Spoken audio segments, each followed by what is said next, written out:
Hi everybody, welcome to my channel. I'm Stacy and I'm a registered nurse. If you're new here, welcome in. If you're coming back, I'm so glad to have you. Let's talk today about things that you have changed your ideas about since you became a nurse. What's something that you thought as a nurse when you initially became a nurse that you don't think now? I would love to hear about it. Before I say that, let me say that everything that I say here is just my opinion. Nothing is based in anything but my opinion and my experiences that I would like to share here with you. It does not replace the advice of an MD or legal advice. So take what resonates with you and leave what doesn't, just like the psychics say. And if you like what you see here, then I ask that you like, subscribe, and follow for more. So let's get into it. When I became a nurse a long time ago in my 20s, I think I had a different concept of what nursing is and what it's become now, 25 years later. When I became a nurse, I did not really know what to expect about what a nursing responsibility was. When I was a CNA, I saw the nurse passing medications on the cart. I didn't really realize what a nurse was doing behind the desk, what she was doing when she wasn't at her cart, what she was doing at her cart. I didn't really understand those things until I became a nurse. When I became a nurse, I started to understand the concept of what's happening behind the desk and in the cart and when I'm not at the desk. A lot of people see a nurse sitting at the desk and they assume that she is just sitting there. I will tell you that one thing that changed about what I think is I really learned early on what a nurse does. Nurses are responsible for assessing patients, documenting those assessments, calling doctors, passing medications, and not just passing medications, but knowing what those medications are given for, knowing what those side effects would be, and knowing if that's an appropriate dosage to give somebody. When we're nurses, we are responsible for a lot of things to keep people alive, right? Now I'm a hospice nurse, so I will say that one concept, one idea that's changed in my mind is the use of pain medication. I think when I was a younger nurse, I probably also had my own negative views about utilizing pain medication to relieve pain, and maybe I was a little bit more judgmental than I am now. When I was in my 20s, I listened to colleagues, coworkers, and other people around me who had negative opinions about using opiates for managing pain. The thing is, over the years, I have seen what a difference it makes, and I've heard the rumors about what hospice does, but let's talk about the reality. So the thing that changed in my mind is that I think giving patients proper pain control is crucial and critical, not just in hospice, but in general. Obviously, when people have to take pain medication or rely on it for a long time, they become dependent on it, and the doses have to be adjusted and titrated to meet that need. And sometimes other medications have to come in whenever a person has chronic pain. And I don't think that I was as kind as I could have been in my thoughts about pain management when I was a young nurse and about people who were needing that pain medication and that relief. But if you've never experienced a toothache in your leg, then you can't possibly understand what a person is going through with chronic pain. You know, most of us can't handle a toothache. But imagine walking around with a constant toothache 24/7. So I think the biggest thing that's changed in my perception of nursing is that pain medication is necessary and important in the treatment of patients. Obviously, I have also learned about adjunct therapies such as music therapy, distraction, massage, relaxation, repositioning. Obviously, there are other techniques that you can utilize to do pain control, but let's be real. Some of that stuff just isn't helping those folks with chronic pain, and they really do rely on that medication. And when we're talking about end of life, I think that's another thing that's changed in my brain about medication from the time I was a young nurse. Everyone always said, let the morphine take them. That's what you would hear in relation to hospice and death and dying, right? Hospice would come in, all the medications would be stopped, and the person would be on morphine and they would die. That's what our perceptions were when we were young. That's what my perception was as a young nurse. But over time, over the last 25 years that I've been in nursing and during my hospice career, I have seen that the morphine isn't taking anybody. And I had a nurse practitioner tell me that morphine it's not speeding up the process. We're not speeding up the process of a person that is actively dying, right? We're not taking them closer to the grave by utilizing the doses of morphine that we use in hospice. Now, some people do need a lot of pain management at the end of their life. They do need a lot of symptom control at the end of their life because that 20 milligrams of morphine isn't even touching it. When you think of people who are short of breath and who are in excruciating pain, they come on hospice because they don't want to be in excruciating pain during their death process. And because we can administer medications to help them not feel pain, because there are medications that can be given in end of life that don't need to be swallowed. And most of the time when we're healthy adults or healthy people, we rely on medications that we have to swallow to control our pain. So one of the things that changed in my perception of morphine and other opiates is that it's not hastening death. And I think still some people have that mindset that they come on hospice, you give them morphine and they die. It's really not the case anymore. I see people come on hospice, they continue their current medications, we still treat people for infections, people get x-rays.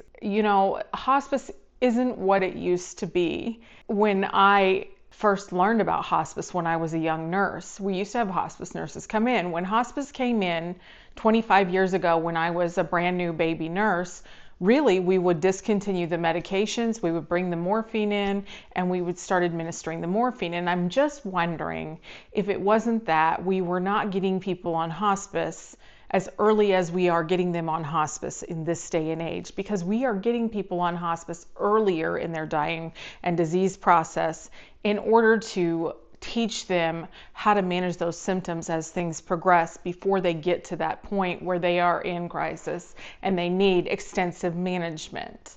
So another thing that's changed in my mind about nursing is I used to really hate paper charting when I was a brand new nurse. I hated it. It took time. It was time consuming. But man, I miss paper charting. And I thought technology was going to be so wonderful coming in. And there is a lot of things that technology can do.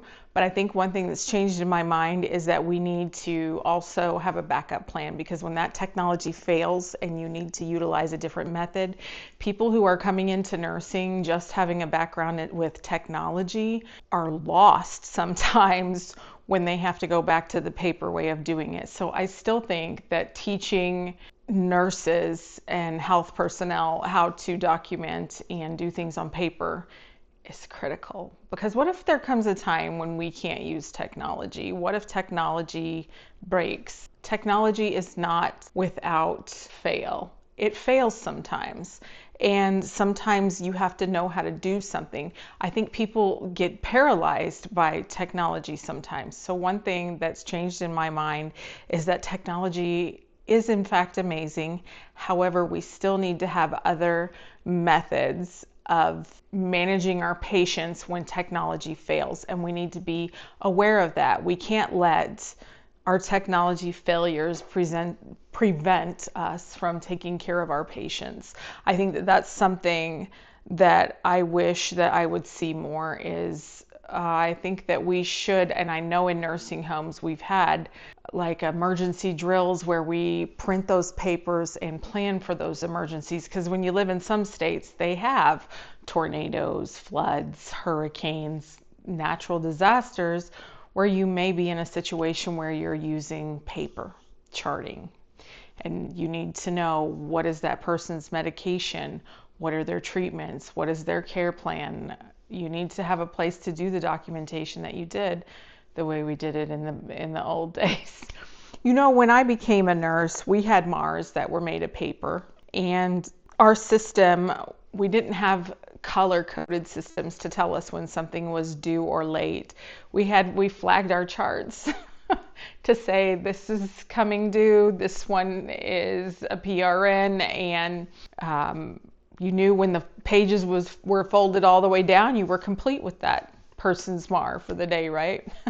You came in with a completely folded open MAR, and then you flagged the page as you went along. At least that was the system for most of us when I started in long-term care. I digress. Another thing that has changed in my mind about nursing is I feel that I have learned to accept people where they're at.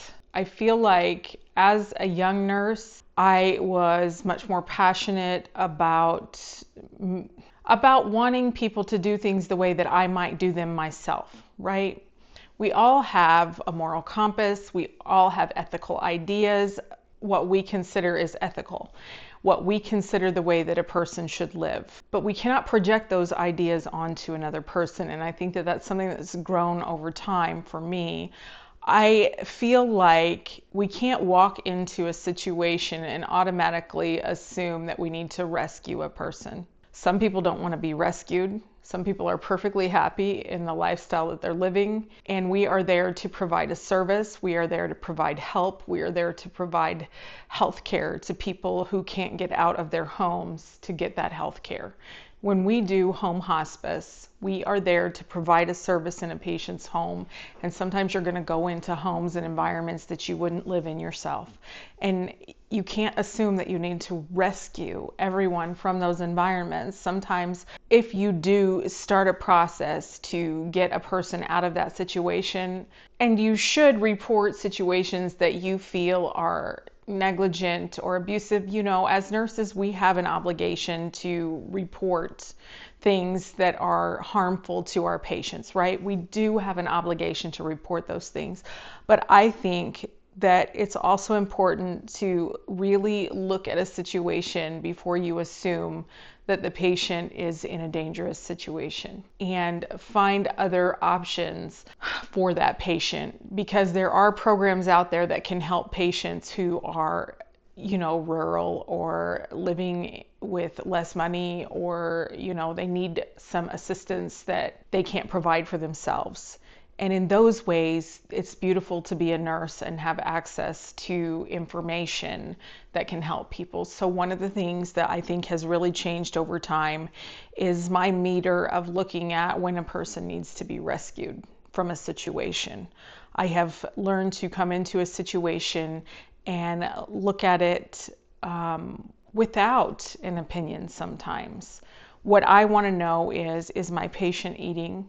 Are they being cared for? Do they have a roof over their head? Do they have heat? Are they cool enough in the summer? Do they have clothing? And if they need some of those extra things, where can we get it for them? So I think that is one thing that has changed, in my opinion, since I became a nurse. What are some things that you have experienced when you were a baby nurse, when you first came into nursing, that you feel differently about now? How did you handle that? Do you think about that? Do you reflect on the things that have changed over your nursing career? How long have you been a nurse?